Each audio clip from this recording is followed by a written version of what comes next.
அப்பன் மொட்டையாண்டி கருதரவென்று அந்த மாசியிலே காட்சி தரும் காட்சியத்தான் என்ன சொல்வேன் கந்தா சிவமைந்தா பாண்டவர் அழகி சிறந்த சுப்பிரமணியே ரபரானந்தம் கண்ட மொட்டையாண்டே அவரை கல்யாணம் செய்வதனால் என்னதுரை நீந்திடுமோ வள்ளி வனப்புறத்தே அந்தையரைந்தாம்படி கடந்தும் நின்று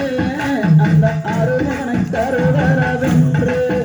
அந்த மசியிலே காட்சி தரும் காட்சியத்தான் என்ன சொல்வேன் கந்தா